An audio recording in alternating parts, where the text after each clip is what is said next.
get out there. Do your thing and we'll come back. That's what I always wondered, like, so many people bring someone. I think for the 40 one, I'll probably bring 17 church. So rotate them. No, this is the highlight for me. I'm gonna fucking my other story done, honestly. So, even though I'll have a hotel, I have to get home.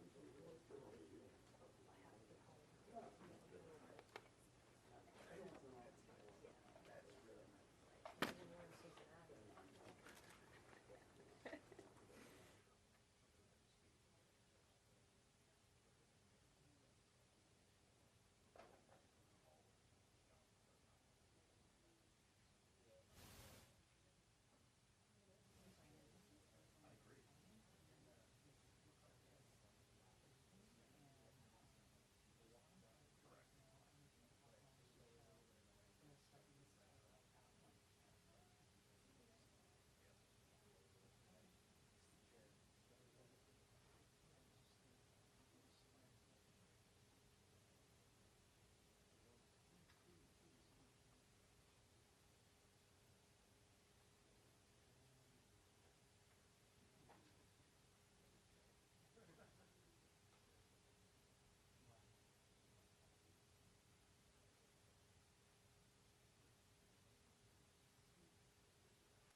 Guys, for Q&A, we're going to try to get everybody a question. The time will be follow up after. Call you in order like you did last time.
Good afternoon, everyone.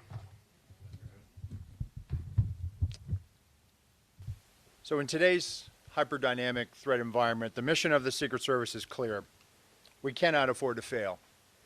After reviewing the planning, event details, and coordination with partner agencies regarding the attempted assassination of former President Donald Trump on July 13th, our mission assurance review is nearing its completion. As I've said, this was a failure on the part of the United States Secret Service. It's important that we hold ourselves accountable for the failures of July 13th, and that we use the lessons learned to make sure that we do not have another failure like this again. The findings of the Mission Assurance Review have prompted the Secret Service to move into the accountability phase of this process. The Office of Professional Responsibility and the Office of Integrity are reviewing the findings. And as a result of these failures, what has become clear to me is we need a shift in paradigm and how we conduct our protective operations. As was demonstrated on Sunday in West Palm Beach, the threat level is evolving and requires this paradigm shift. But here are some of the findings from this Mission Assurance Review. With respect to command and control of the site in Butler, Pennsylvania, the Secret Service has the main responsibility of building the site plan. We cannot abdicate or defer our responsibilities to others. Advanced team personnel have an obligation to ensure that each site meets the protective requirements and principles of Secret Service methodologies. The Secret Service did not give clear guidance or direction to our local law enforcement partners. There were communication deficiencies between law enforcement personnel at the site. For example, the Secret Service did not co-locate its security room with local law enforcement. There was an over-reliance on mobile devices, resulting in information being siloed. For example, at approximately 18:10 local time, Secret Service informed personnel that local police were addressing an issue at the 3 o'clock of the outer perimeter. At approximately 18:10 local time, via phone call, the Secret Service security room calls the counter-sniper response agent reporting an individual on the roof of the AGR building. That vital piece of information was not relayed over the Secret Service radio network. At approximately 18:10 and 54 seconds, verified through body camera footage of local law enforcement, officers confront the assailant on the roof of the AGR building. At 18:11:05, via phone call, a site agent calls the assistant site agent to find out what exactly is going on at the 3 o'clock, and during that call, shots ring out. At 18:11:32, verified through body camera footage, the first series of shots are fired by the assailant. At 18:11:36, again verified through body camera footage, a second series of shots are fired by the assailant. At 18:11:47, through body camera footage, Secret Service counter-snipers neutralized the threat. With respect to diligence, line-of-sight issues were acknowledged, but not properly mitigated. Issues were encountered the day of the visit with respect to line-of-sight concerns, but they were not escalated to supervisors. While some members of the advance team were very diligent, there was complacency on the part of others that led to a breach of security protocols. With respect to accountability, the Mission Assurance Review has identified deficiencies in the advanced planning and its implementation by Secret Service personnel. These employees will be held accountable, and this agency has among the most robust table of penalties in the entirety of the federal government. And these penalties will be administered according to our disciplinary process. But due to federal regulations, I cannot get into personnel matters as they are proceeding. With respect to a paradigm shift, we're at a pivotal moment in the history of the Secret Service and at a pivotal moment in the history of our country. And I've directed that the Secret Service embark on a significant paradigm shift that will redefine how we conduct protective operations. What occurred on Sunday demonstrates that the threat environment in which the Secret Service operates is tremendous and under constant threat. And we've been in this heightened and increasingly dynamic threat environment since July 13th. This reality has necessitated that we significantly increase our protective footprint, and we've already begun to do so following the events of July 13th. This increased operational tempo requires additional resources to not only account for costs being incurred today, but ensure that we have the tools, the technology, and personnel needed to meet these new requirements and execute our mission going forward. The paradigm shift will be a driving force to move the Secret Service from a state of reaction to a state of readiness. And the vision is for the Secret Service to be more agile, with the ability to escalate protection to the highest levels for numerous protectees for undetermined periods of time. But in order to do this, we need additional personnel, technical assets, and equipment for the sustainment of immediate and future needs. Our personnel have been in a state of hypervigilance following July 13th. We are certainly working our people hard, and I've used this term publicly, redlining. This cannot be about working our people harder.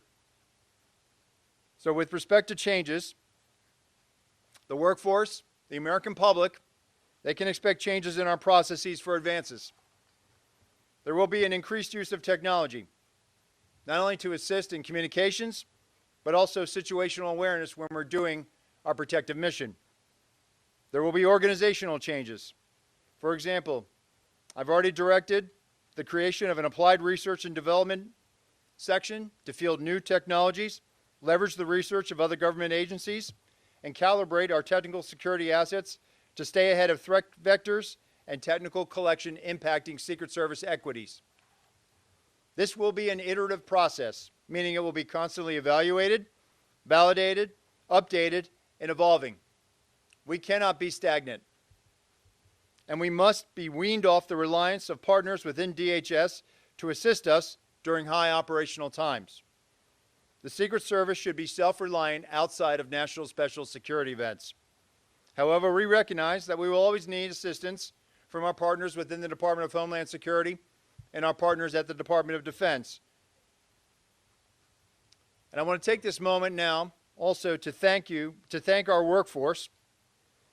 I want to conclude by thanking the men and women of the Secret Service who are working tirelessly. This summer we experienced an unprecedented operational tempo for our agency. Within a 45-day period, the Secret Service successfully implemented our operational security planning at 3 national special security events: the NATO Summit, the Republican National Convention, and the Democratic National Convention. We successfully protected both the presidential debate in Philadelphia and multiple protective visits commemorating the anniversary of the September 11th attacks. All of this took place while protecting major party candidates on the campaign trail. This high operational tempo continues as the Secret Service prepares for the United Nations General Assembly next week, where we expect to protect more than 100 all that we've accomplished in a very difficult and tumultuous time for the agency. And I recognize and thank the men and women of the Secret Service and their families for continuing to make great sacrifices in support of our enduring mission. And with that, I will take questions.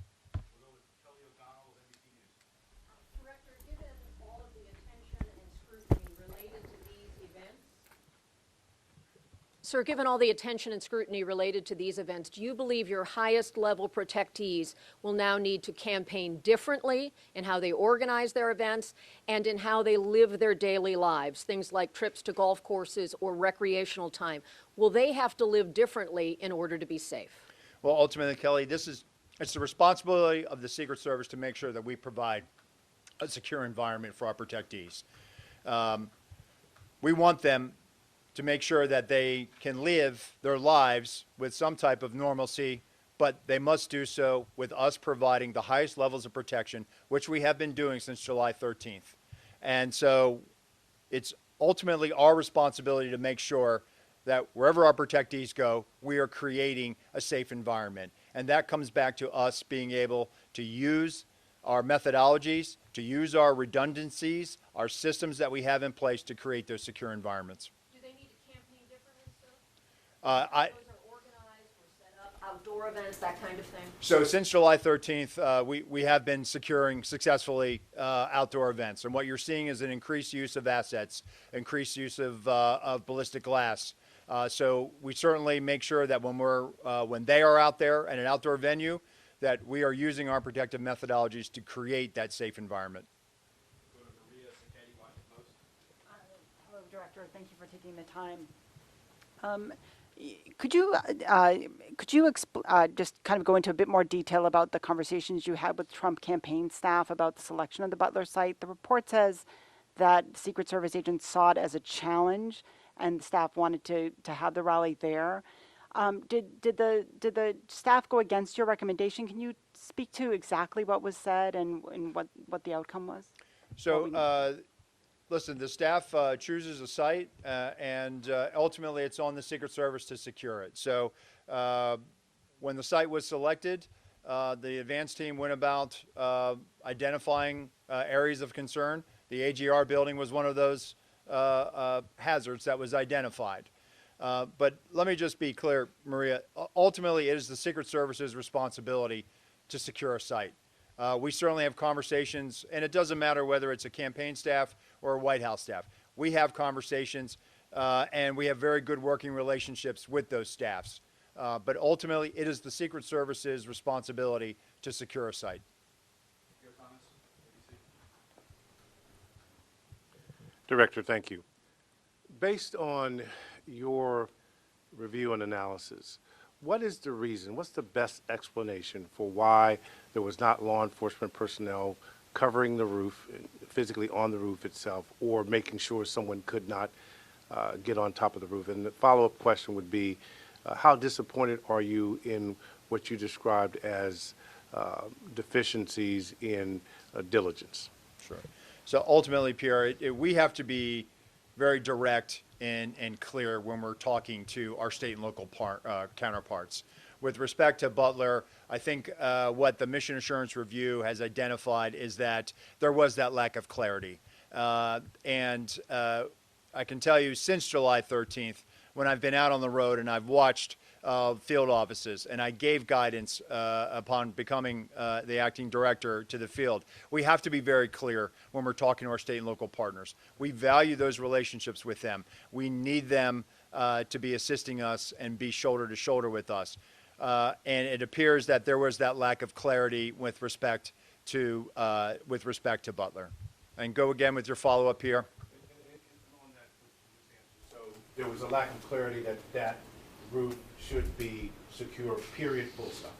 There was a discussion about how the roof was going to be secured, and I think what it came back to is we should have challenged how that mechanism was being implemented, meaning we should have been more direct. We cannot be overly deferential to state and local law enforcement. Ultimately it's our responsibility, and so we just have to be very clear when we're asking them for support. They want to help us, and what we found is that in this, they in the mission assurance interviews, it became apparent that in comparison to prior visits to that area, there was one prior visit in 2020, that there was a lack of assertion with respect to what exactly state and locals would have to require or would be required to support that advance. Clarity on the second question, simply, how disappointed are you when you see that, as the report states, that some personnel did not follow Secret Service protocols? Well, I'm not going to get into employee disciplinary matters, but what I can tell you is the men and women of the Secret Service are dedicated professionals. And so while July 13th is a failure, we're not proud of it, but we certainly have been rising to this moment. The men and women in the field are rising to this moment. They are working tirelessly to make sure that the people we protect are safe. And so I will never be disappointed in our folks. I am proud of this agency. I am proud of our people. Ronald Sullivan, New York Times. Hi, thanks so much for doing this. On the question of the AGR buildings, is there a process that's standard for the day of the event that somebody from the Secret Service looks around and makes sure all of the assets are where they are? And since the roof of the AGR building was such a glaring omission, why didn't anybody raise that issue at the time? Or secondly, in the security room, look and say, I don't see any local police in here. How are we going to hear them? Right, and I think that was a failure to challenge our assumptions. The assumption that local police were going to have more of a presence in that AGR building. Getting back to your question, there is that diligence that has to be done by the site agents to make sure that, hey, all of the assets are in place. And so there was an assumption that they had it covered, but there clearly was not that follow-up to make sure. But is there a process that you look around and like a punch list and check it off? And It is part of the principles of our advance and our protective methodologies. okay, and secondly, just to follow up on the campaign question, you said it's ultimately the Secret Service's responsibility. So when there's a disagreement between the campaign and the Secret Service on a security issue, who has the last word? So it's not about disagreement, it's about a negotiation. They certainly don't want any harm to come to their principal, and so they respect us. And so usually what it boils down to is escalating it up to a supervisor and a senior staff level. What I can tell you is that if there were discrepancies, and there were, regarding how the site was supposed to have been secured, how supervisors were briefed, and supervisors reported in their mission assurance interviews that they envisioned harder assets to be able to secure that line of sight, to be able to mitigate anything that might have been looking in or would have created an openness on the site at the Butler Farm Show.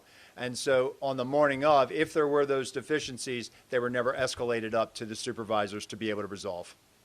David Sponge, Fox News. Thank you, sir. I have two questions. They're related. The first is looking forward. The House just voted within the last couple of hours unanimously from those that were present in the chamber to give presidential candidates the exact same Secret Service protection as sitting presidents. My first question is, can you handle that? We've been doing that since July 13th, David. So what is the purpose of the bill? I don't know. You'd have to ask members of Congress that. What I can tell you is that when I say the highest levels of Secret Service protection, the former president is getting tactical assets. He's getting everything that the former president, that the current president has with respect to Secret Service assets. And that was my second question. Can you explain that former President Trump is getting the same protection as President Biden and Vice President Harris? Because a lot of members of Congress on Capitol Hill are skeptical about that. There's a lot of talk saying clearly he didn't have the same protection because if he did, the golf course would have been secure in West Palm Beach. Can you tell people what's going on with that? So with respect to West Palm Beach, what I can tell you without getting into our TTPs, our techniques, our tactics, our procedures, what I can tell you is that on that day, there were counter-sniper elements that were present with the former president on the golf course in proximity. There was an entire counter-assault team that was there in proximity. There was also a jump team in proximity. The advance agent who was part of the first element, whose goal was to sweep ahead, did his job. That young man is a very young agent, early in his career. His vigilance, his reaction is exactly how we trained and exactly what we want our personnel to do. He identified a threat, an individual with a long gun, and he made swift decisions and took a swift action to be able to mitigate that. No shot was fired at the former president. The former president was not exposed to where he was on the golf course. And what I've said, and I said this Monday, that the procedures work, the redundancies work, so that high level of protection is working. Nicole Skanga, CBS. Acting Director, thank you very much for doing this. Two questions, just one on West Palm Beach. The busy public road that is adjacent to that sixth hole where the suspect was hiding is a well-known blind spot on that specific golf course. Why did no one within the U.S. Secret Service sweep behind that fence line for threats? They were sweeping ahead, Nicole. So what I just explained is that that lead element was going ahead, sweeping.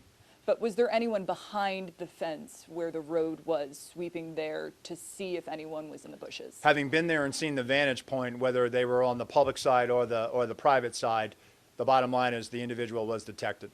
On Butler, you testified before Congress that all assets requested for the Butler rally by Trump's detail were approved. But there are Secret Service assets that may have prevented the tragedy on July 13th, most notably a counter-assault advance team that would have surveyed the site ahead of time or enhanced counter-drone protection.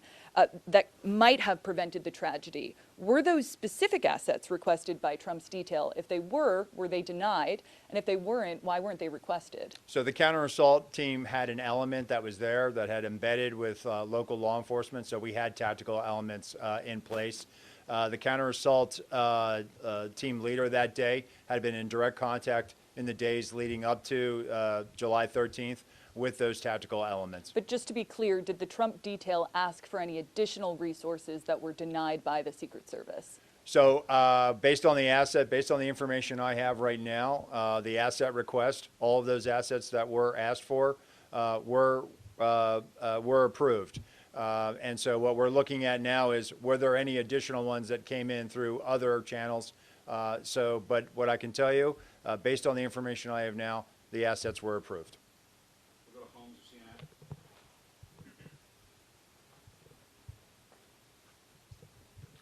Two questions. When we're talking about Florida and the idea that this was the Secret Service working as it should, does this mean that no security will change for Trump when he goes golfing again? Well, I think what we try to do, Holmes, after every incident, we look at it. What could we have done better? We look at everything. And it doesn't matter whether there's a critical incident that occurs. So we are looking and we're reevaluating to look at, do we need? I've had conversations with Sheriff Bradshaw in Palm Beach County. And so I will leave it to the local field office to carry on those conversations about making changes. That's where I'll leave that. And then on Butler, if we can drill down on the specific timeline a little bit. At 6:08, we know that a local radio call went out that a man was on the roof. Now, my understanding is that the state police were in a separate area with locals, and their job was to communicate any local chatter to the Secret Service. Why was that 6:08 radio call not communicated to Secret Service, or was it by the state police? So the information I have is that we had a member of the Pennsylvania State Police in our security room, and that's what spurs that phone call to the counter-sniper response agent at 1810. And so the state police never communicated a local radio call at 6:08 to the Secret Service? What I'm saying is that the personnel that was in the security room passed that information, and that triggers the 1810 phone call. Okay. We'll go to Rebecca Beach with the Hill.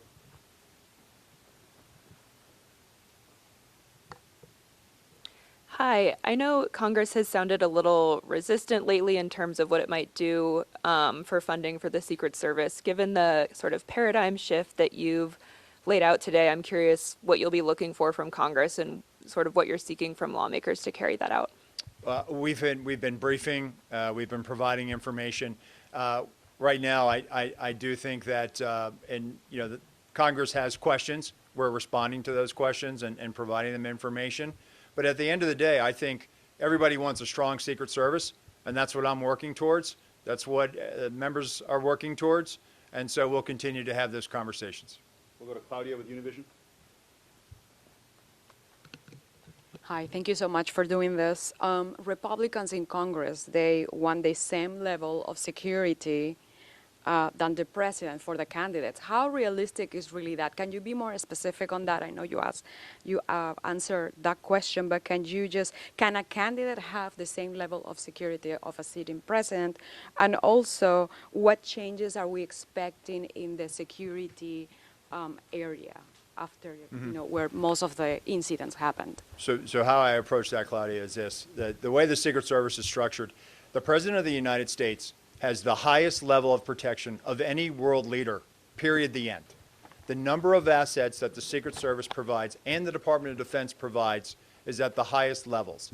Those same highest levels with respect to the Secret Service are being provided to the former president's detail. And so when it comes to maintaining this, where we are at right now is we have finite resources. The way we are structured with some of our classified assets, with some of our personnel, and with some of the president, we've now expanded that to include the former president. And so while we can do this, it is certainly, we are burning through a lot of assets and resources. And that's the argument that we've been trying to show. This isn't some pie in the sky trying to say, hey, we want this now. We are not capitalizing on a crisis. We are showing the math. we have finite resources, and we are stretching those resources to their maximum right now, which is going to require us to replace these assets. It's going to require us to also adjust, to look at this and evaluate that if we have to do this again, or do it because of some other situation that we have no other control of, we have to be able to sustain that for an indefinite period of time. And so I am hopeful, and I am certainly engaged in these discussions, and I feel like at the end we will get there because we have no other choice. What changes are you going to make outside of the secure area? That zone where everything happens? The outer perimeter. So I Yeah. think that's where we have to be very direct and clear with our state and local partners as to what we're asking of them. Go to Joe Khalil with News Asia. Thank you, Acting Director. I've got two questions. The first, it's our understanding it takes anywhere from 4 to 10 years for an agent to go through the training that rises them up to a presidential detail level. You've described a manpower issue. Given that, do you think that training timeframe might change so you can expedite getting more officers to a presidential detail should you need that? So we're not going to drop standards, Joe. We have not dropped standards.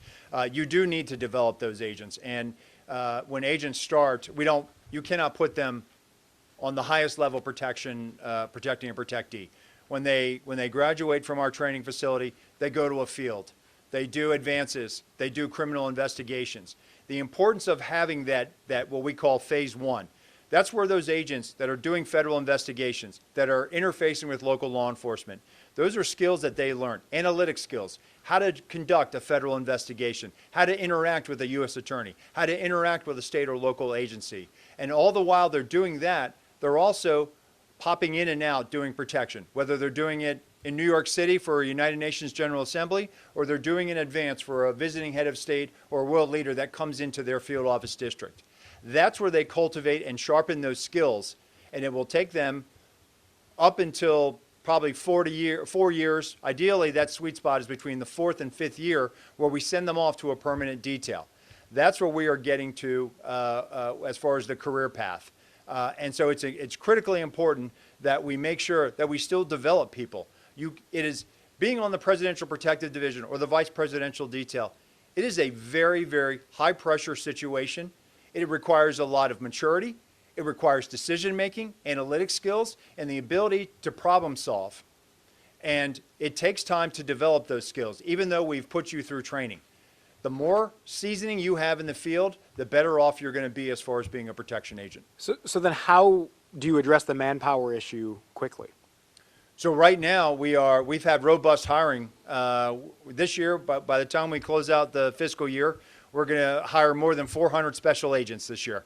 Right now, looks like we're going to have a net gain in the hundreds, triple-digit net gains, something that we have not seen in a little while. I can tell you that applications right now are at an all-time high for applicants seeking employment with the United States Secret Service. So I do believe that we are going to meet this. We have no choice. We have the 2028 Summer Olympics ahead of us in Los Angeles. The Secret Service will be responsible for the security planning of that. That is going to require a tremendous amount of personnel, tremendous amount of resources, and a tremendous amount of collaboration with state and local and other federal partners. We are going to get there. We are getting there now. We have filled all of our training classes going into this next fiscal year. So we're getting there. We have turned the corner. We're showing those metrics to Congress, and I think that's the question that they've had, and we are going to show them that we can deliver on this. And just second question is, former President Trump has said that he is going to the Alabama-Georgia football game this weekend.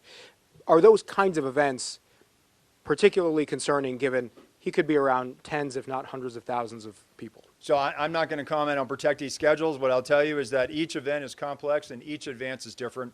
And those advance teams, they know what they have to do to make a secure environment for our protectees. Thank you for doing this. You said we were now moving into the accountability phase of this Butler investigation. You did not want to discuss names of who might be punished, so to speak, but can you give us more detail, at least maybe how many people would face punishment or repercussions for what happened in Butler, at what levels of the organization those people represent, and what level of punishment, again, they may face. So again, I can't comment on this. This is a personnel matter that is still pending. What I will tell you is that I have not asked for anybody to retire. That was not, I know some of that was reported. That is false. And with respect to the disciplinary process, it will be handled in accordance with our table of penalties. That will be led by the Office of Integrity in coordination with our Office of Professional Responsibility. And then one follow-up as well. All this talk about making things more robust, more agents in the field, this type of thing. This is not the first presidential election you guys have had to secure. So why weren't all those moves put in place prior to this year's election? So the former president has had robust security around him since he left office, more robust than prior former presidents.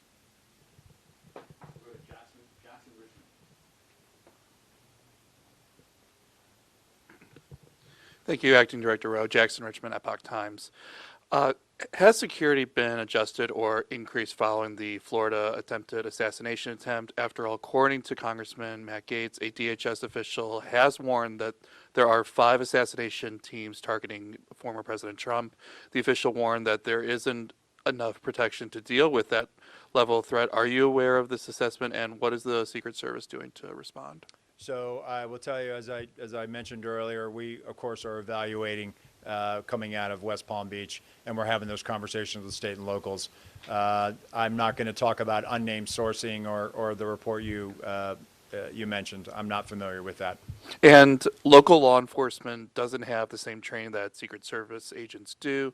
Will the Secret Service be training local law enforcement ahead of events as to prevent another Butler? So right now we're actually having some very good discussions with the Federal Law Enforcement Training Center about developing a curriculum to assist our state and local partners. And you know what I'll say is some of the things that we've been talking about. Our state and local partners, and I know people have said they're not trained like the Secret Service. Men and women of law enforcement protect their communities every day. They understand how to handle a crisis situation. They understand how to respond to a violent felony in progress. They know what their jobs are. We certainly, when we ask them and enlist their assistance, we're relying on them. So I think it's important that we always try to give back to them, whether it's through training or forensic support or investigative support. And so one of the things that we're contemplating now is partnering with the Federal Law Enforcement Training Center to develop not only a law enforcement guide, but also develop a training curriculum through FLETC with a cadre of Secret Service personnel to be able to train them in the principles of advance. And that will only help them when dignitaries come to their district, or perhaps if they're protecting a mayor or a locally elected official. So we're all about giving back to them. Next month, we're going to unveil a guide on how to come up with a multidisciplinary threat assessment team that's going to be led by our National Threat Assessment Center. So we are very, very in tune with what our state and local partners, how they support us, and we are constantly evaluating what we can do to not only bolster those relationships, but give back to them. Thank you. Sadie Gurman, Wall Street Journal. Wow, you guys have covered a lot of ground with your questions.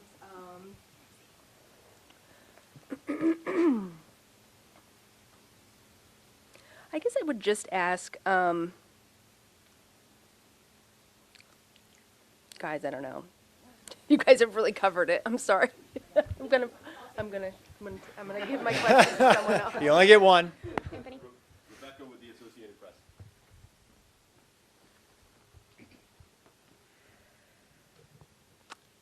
I'm going to go back to the line of sight issues and the roof issues. Can you just lay out very clearly who was responsible for security on those roofs? Was it the locals? What was the plan and how did it fail? And then also secondly, you keep talking about a paradigm shift, but what does that mean? Can you kind of detail what you mean by that? So with respect to the AGR building, and that's where you're going for, right? When we construct a site, not only are we worried about who can get into a site, but also who can look into that site. So there should have been clear direction about what we needed done at the AGR building. That was discussed during the advance, but I think there was a lack of follow through based on the information I have now and what I'm seeing. There should have been better follow through in some aspects of that, about access control to that property, about access control to the collateral property of the AGR building. And so it was about not giving the state and locals clearer direction on what we needed done. With respect to the paradigm shift, this is about looking at the organization holistically. For example, the communications issue. Communications were problematic. And I think where I'm looking at is we need to have communications that are more closely aligned to the operations. And so coming out of July 13th, what I've seen and the direction I gave is we have to be very efficient with where we're putting our security rooms. Recently, I was on a visit where, again, similar to Butler, where there was a unified command post. Just as there was in Butler, there was one at this location, where not only did you have emergency services insofar as fire life safety, but you had emergency management officials. You had the highway patrol and the state police in that room. You had local law enforcement in that room. You had Secret Service agents in that room monitoring frequencies and listening to what was going on those state and local networks. In addition to that, the locals were flying a drone in proximity to the site. That drone feed was being beamed into that unified command post, and our agents had total domain awareness about what was going on. Also, they had traffic cams. They were able to pipe in those traffic cams into that unified command post. That is the model by which our field, they have taken this to heart, and those special agents in the field are now having those conversations, and they are directing exactly what we need, and they're posting our people exactly where we need to be, so that when our protectees are in a site, we have total awareness of what's going on around us, and we have total awareness of what's being communicated on those local networks. And if I could just follow up with one question. Down in West Palm Beach, on the evening of the attempted assassination down there, the local chief, I believe it was Bradshaw, had said that when Trump was president, there would have been a lot more security around the perimeter, but basically now the Secret Service does the best that they can. But you've said that he has got the highest levels of security now. I mean, can you compare and contrast, like, is it the same now as he would have been getting while he was sitting president? So what I'll say is the former president has the highest levels of Secret Service protection, and I think the sheriff actually went back and clarified his statement, so I would point you to that. I believe he did that on Monday. Thank you, Director. Wanted to ask about Sunday's incident as well. Is it your view, I know you've talked about the procedures working as intended, is it your view that there wasn't any type of security lapse that allowed that armed individual to get within a few hundred yards of the former president? Well, I can tell you is we're looking at it from an after-action report, looking at reviewing that. But what I think it goes to show is that that's why we have tripwires. That's why we have systems out there. That's why we have redundancies built into our protective model. And that's what was demonstrated on Sunday. And in terms of the report, I mean, what specifically will be different on the ground now? For instance, are you mandating that command posts have both Secret Service and local law enforcement in them? Will law enforcement have to communicate on the same frequencies? Are there any sort of practical changes that you've made that are in effect, based on the report? Yeah, so security room location, right, being where local law enforcement is, right? The broad use of technical security assets, ballistic glass, leveraging partnerships with the Department of Defense to be able to move materials, move personnel across the country in support of a nominee. So those are things that we've been doing post July 14th, and those are things that are going to probably be in existence in perpetuity moving forward.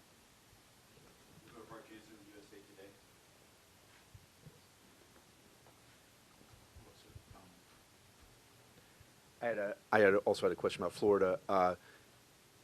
Can you say whether there's any indication that this suspect might have surveilled golf courses any time before Sunday, or what led him to choose that day to be there for maybe 12 hours? So it's an active investigation, so I would refer you to the FBI for that. And can you say anything more about golf courses or sprawling open places? Anything that would be publicly visible that you could say, here is how we are beefing up protection when a protectee is on a golf course? So again, what I've said, and I'll continue to do this, and I have to be very mindful of our techniques, our tactics, and our procedures. It is probably not good to continuously not only talk about Secret Service procedures, because we're telegraphing to adversaries. We're telegraphing to people who probably would intend to do harm to our protectees. But what I will tell you is that our model, our protective model, consists of multiple layers and redundancies. The outer, the middle, the inner, those are the layers. And then we have redundancies built into that. And so with respect to golf courses or any open venue, we apply those methodologies. Ellen Gilmer with Bloomberg will be next. Thanks, Acting Director. With regard to your conversations on Capitol Hill, can you talk about, for resources, do you need to have a specific dollar amount included in an upcoming CR to make things work, or would the anomaly language that the administration had previously requested, is that something you can live with? I'm not going to get into specifics because we're having those conversations, and out of respect for the confidentiality of those discussions, I'm not going to disclose a number. What I'll tell you is that we've made several presentations. We're working at the staff level, and we're having those conversations, and they are ongoing. And related to that, you mentioned earlier you want the Secret Service to wean itself from relying on other components of DHS in its protective mission. Is that contingent on getting those additional resources, either right now or at some point in the appropriations process?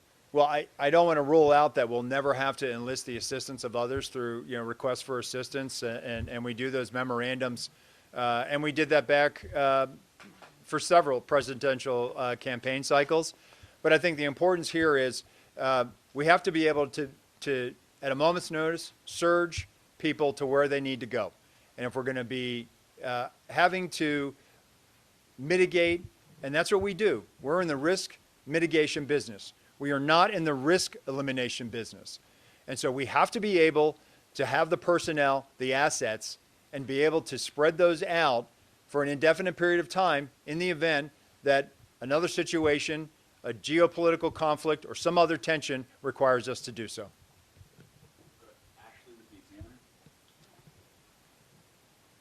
Thank you. You've addressed the golf course incident in great detail, but I just want to ask, are you fully satisfied with the way the Secret Service managed the Florida incident on the golf course, or would you change anything? Can you answer the question that way? I'd say based on the information I have right now, I say that situation was managed according to our training. As soon as our agent discovered the individual, took swift action and took steps to neutralize that threat. Immediately upon doing so, he communicated over the radio.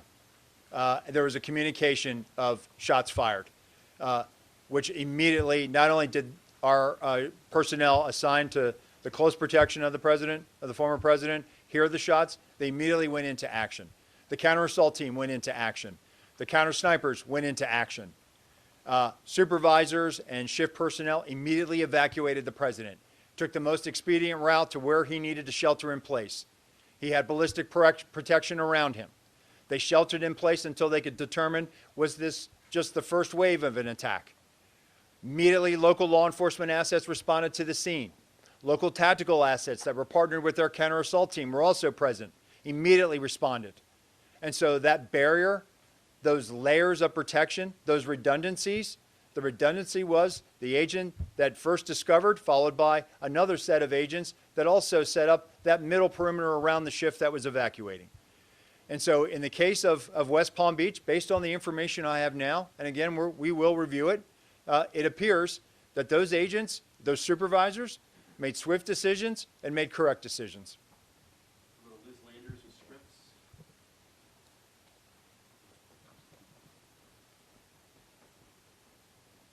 Thank you.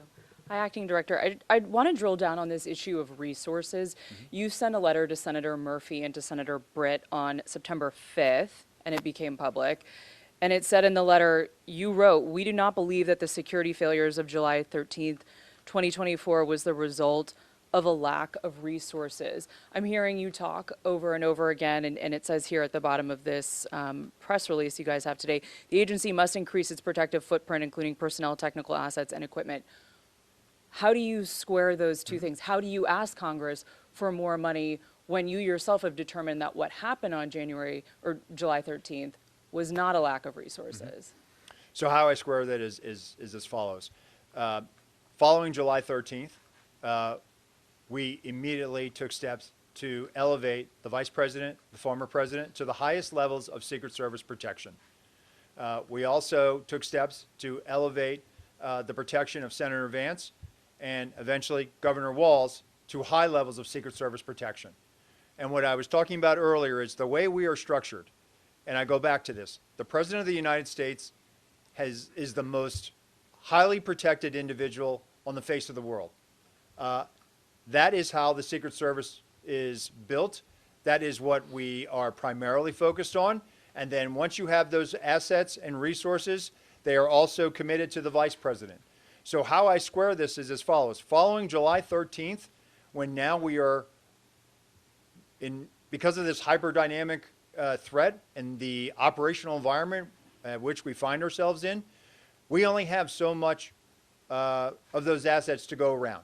And so while we are providing them to the former president, we are providing them to the president, to the vice president, to other protectees. And so at this point, what I'm telling Congress is we can do this and we will do this, but there has to be a replacement. There has to be life cycle replacement on this. There has to be, if we're going to be called upon to do this again or do this now, because the threat is not waning. The threat is not going to evaporate anytime soon. And so we have to be prepared for this. And that is the argument that we have been making, and we have certainly made some inroads, and we're having these productive conversations with the Hill. Can I just ask you also, will the Secret Service have the resources to protect the Capitol on January 6th? I know that's now been designated. The agency will be leading the protective services detail for that day. You're describing protecting all these different people right now. How will January 6th play out? So the January 6th proceedings were designated a national special security event. We are the lead security planner for that. But again, we have great partnerships with all the law enforcement agencies in Washington, D.C., and most notably the U.S. Capitol Police, which are our partners when we do the State of the Union or when we do any event at the Capitol that rises to a national special security event, like the State of the Union or state funeral. So you feel confident you will have the personnel, technical assets, and equipment you need for that day? We will have what we need. Director, last question is going to go to the pool.